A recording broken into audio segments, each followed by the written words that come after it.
Olá, pessoal, sejam bem-vindos a mais um mergulho profundo aqui no Liturgia e Vida. Hoje, nesse terceiro domingo da Quaresma, vamos explorar as leituras e como elas nos convidam a uma verdadeira transformação. É verdade. E preparem-se, porque a mensagem de hoje é forte, viu? Conversão, esperança e ação.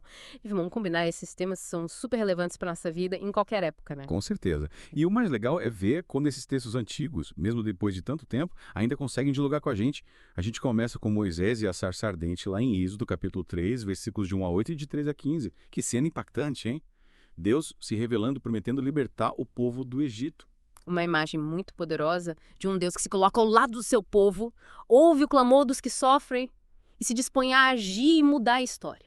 E essa ideia de libertação, me diz você, não te faz pensar em como, às vezes, a gente também se sente meio presa em Egitos particulares. Nossa, total. Às vezes a gente se sente escravo de tanta coisa, né? Pressões, expectativas, medos, vícios. E aí, como a gente faz para encontrar essa libertação que Deus prometeu lá para Moisés? Olha, o Salmo 102, ou 103, se você preferir, dá uma dica bem preciosa. Ele lembra daquela imensa paciência e compaixão de Deus. Sabe aquele versículo que diz: o Senhor é compassivo e clemente, lento para a cólera e cheio de misericórdia?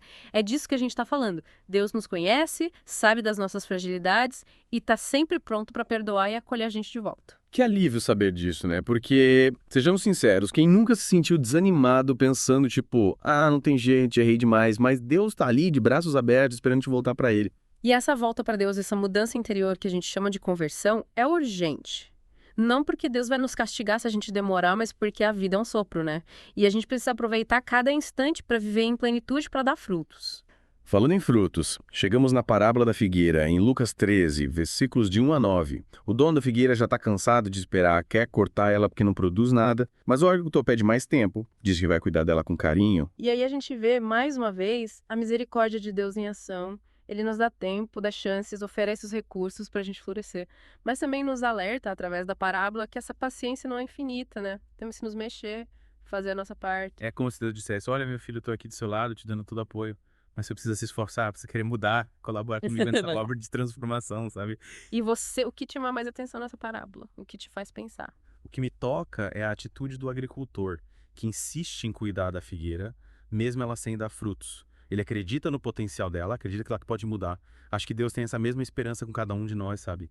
Ele vê em nós uma beleza, uma capacidade de amar e de fazer o bem que às vezes nem a gente mesmo enxerga. E você que está acompanhando a gente, o que te chama atenção nesses textos? O que te faz pensar na sua própria vida, nas suas figueiras, talvez precisem de mais cuidado, de mais atenção? Deixa seu comentário aqui pra gente, compartilha suas reflexões, suas dúvidas, suas experiências, a gente quer te ouvir, quer construir esse diálogo com você. E não esquece de curtir o vídeo e se inscrever no canal para não perder os próximos mergulhos. Na próxima parte, a gente vai se aprofundar ainda mais nesses temas. Fique ligado. E voltamos para a segunda parte do nosso mergulho profundo.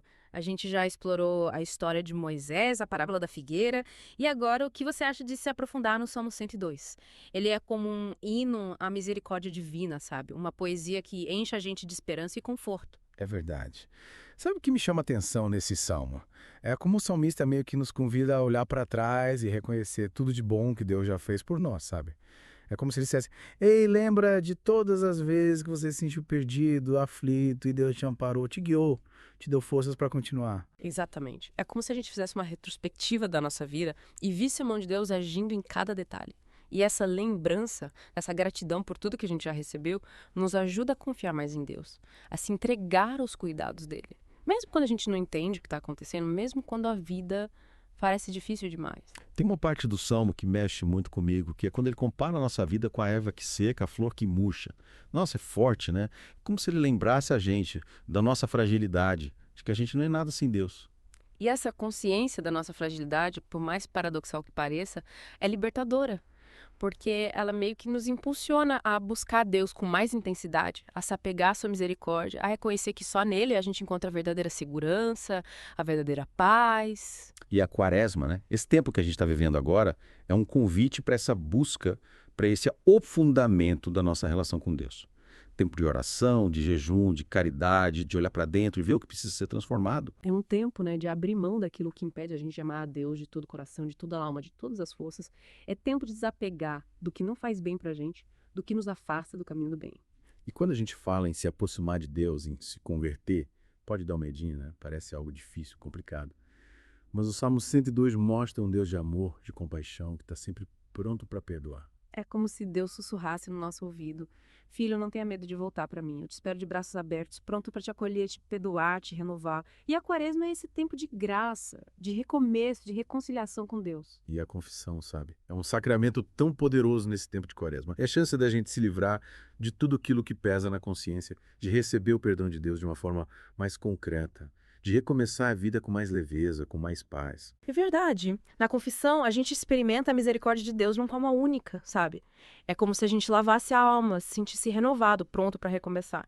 E essa paz interior, essa alegria que vem de Deus, é o que dá forças para a gente dar frutos, para sermos verdadeiros discípulos de Jesus. Lembra do que a gente falou na primeira parte sobre a figueira que não dava frutos, a conversão, a busca pela misericórdia de Deus, a produção de frutos? Tá tudo interligado? Exatamente. É como se fosse um ciclo, sabe? A gente se aproxima de Deus, recebe o perdão dele, a graça dele, e isso nos impulsiona a viver de forma diferente, a amar mais, a servir mais, a dar frutos. E esses frutos, aliás, são a prova de que a nossa conversão é verdadeira, de que a graça de Deus está agindo em nós. São como um sinal visível da transformação que está acontecendo dentro da gente. E não precisa ser nada grandioso, sabe? Pequenos gestos já fazem toda a diferença. Um sorriso sincero, uma palavra de conforto, um ato de generosidade, tudo isso é fruto da nossa conversão. E o mais legal é que quando a gente começa a dar esses pequenos frutos, a gente sente a nossa vida se transformar. A alma se encher de paz, de alegria, de amor. A gente experimenta a verdadeira felicidade, aquela que só Deus pode dar.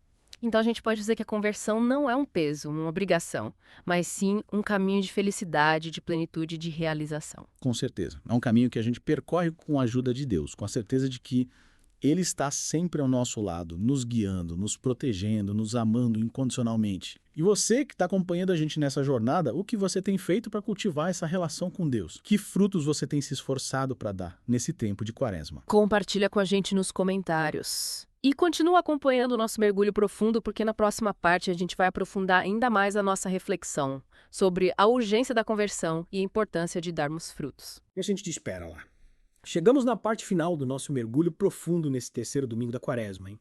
Passamos pela história de Moisés, pela parábola da figueira, refletimos sobre o Salmo 102. E agora?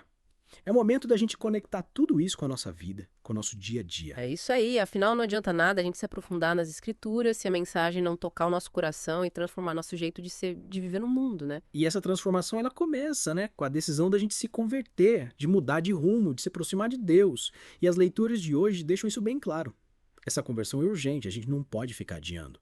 A parábola da figueira, ela dá um exemplo bem claro disso, né? O dono queria cortar a figueira porque não via frutos, mas o agricultor intercedeu, ganhou mais tempo. Mas esse tempo a mais, na verdade, não é para a figueira, é para o agricultor agir, fazer alguma coisa para que ela frutifique. A gente também recebe esse tempo, mas precisa aproveitar ele, né? É como se Deus dissesse, olha, tô te dando mais uma chance, mais um tempo para você mudar, crescer, amadurecer. Mas não deixa para depois, haja agora. E a quaresma, né, ela é o tempo propício para essa mudança, para essa conversão. É um tempo de graça, de revisão de vida, de reorientação, de colocar Deus em primeiro lugar. E essa mudança de prioridades, ela precisa se refletir nas nossas ações, né? Não adianta só falar que a gente é convertido, a gente tem que mostrar isso na prática, através das nossas atitudes, de um modo de viver que seja coerente com a nossa fé. Lembra dos frutos que a gente falou? Amor, compaixão, justiça, solidariedade. Esses são os frutos da verdadeira conversão. A prova de que a graça de Deus está agindo em nós, está transformando o nosso interior. É como se esses frutos fossem a nossa resposta ao chamado de Deus, o nosso sim à vontade dele. Mas e aí como a gente pode dar esses frutos na prática? O que a gente pode fazer concretamente nesse tempo de Quaresma? Começa com pequenos gestos, sabe? Seja mais paciente com as pessoas, perdoa quem te ofendeu, ajuda quem precisa, dedica mais tempo à oração, sei lá, abre mão de algum prazer em favor de um bem maior. Gestos simples, mas que fazem toda a diferença, né? Pequenas sementes que a gente planta no nosso dia a dia e que, com o tempo, vão germinar e dar frutos abundantes. E esses frutos, eles alimentam a nossa alma, sabe? Dão força pra gente continuar a caminhada, enchem a gente de paz, de alegria, de amor. É experimentando essa felicidade que vem de Deus, que a gente encontra sentido para nossa vida.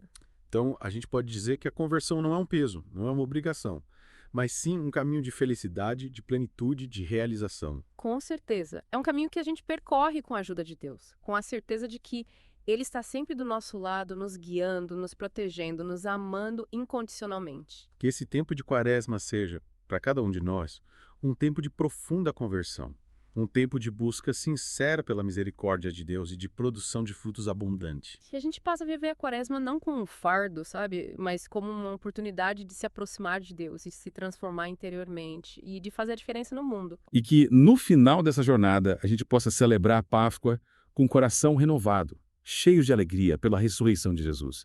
E pela certeza de que a vida vence a morte, o amor vence o ódio, a luz vence as trevas. E para que essa mensagem de esperança chegue a mais pessoas, a gente convida você a curtir o vídeo, se inscrever no canal e compartilhar essa reflexão com seus amigos e familiares. E antes da gente terminar, que tal você compartilhar com a gente nos comentários o que mais te tocou nesse mergulho profundo? O que você leva para a sua vida? A gente quer te ouvir. Compartilhe as suas reflexões, suas dúvidas, suas experiências. A gente se encontra na próxima semana para um novo mergulho. Até lá!